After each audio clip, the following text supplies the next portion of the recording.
My name is Leanne Sears, and the topic for this presentation is why school personnel, students, and/or community members might resist integrated curriculum. First, we'll look at the definition of integrated curriculum and reasons for its implementation. In her book, Creating Standards-Based Integrated Curriculum, Dr. Susan Drake defines an integrated curriculum as one that connects the various disciplines in some way.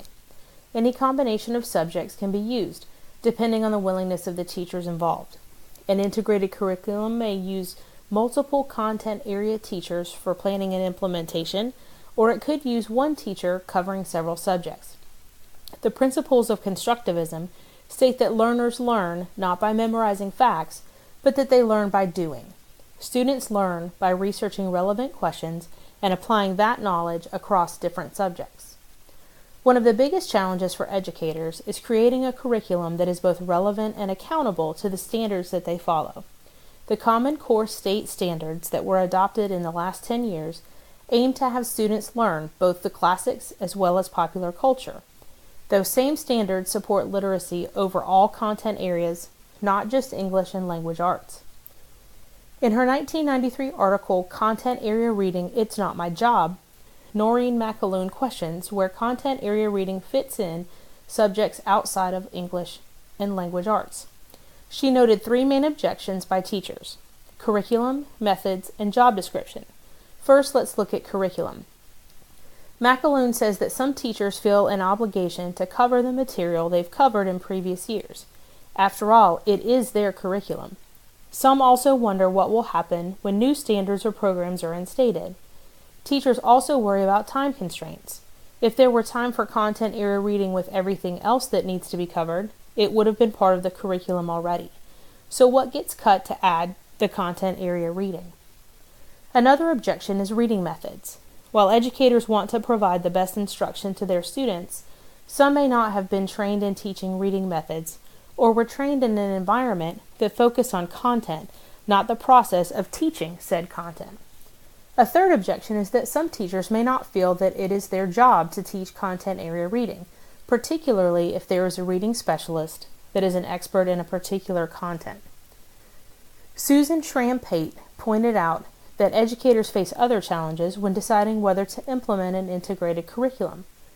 Most schools are structured around a subject-based curriculum where individual subjects are taught separately and for an allotted amount of time. Report cards and assessments are used to measure student success on individualized subjects. Much research has been done with the implications on teachers in mind, but what about the students? Schramm-Pate also discussed the challenges that students could face when an integrated curriculum is implemented. Those students that are used to the traditional classroom and have been successful when content areas are separated may be uncomfortable with the success of other students who thrive in an integrated curriculum. Additionally, some students may work better with the structure of specific tasks, like worksheets, rather than in an environment where they must think more broadly across several subjects. A 2017 study by Fu and Seibert reviewed a survey given to 42 K-3 teachers across 10 school districts in Ohio with the goal of discovering what factors influence the implementation of an integrated curriculum. A previous survey of 117 teachers showed that most strongly agreed with an integrated curriculum, even though no clear theoretical framework has been established for the implementation of an integrated curriculum. One of the main questions in Fu and Seibert's survey was how often teachers implement an integrated curriculum and in what form. The results of the study showed that teachers overwhelmingly believed that an integrated curriculum was effective. The most critical aspects of a successful integrated curriculum were the amount of time spent planning and working with colleagues.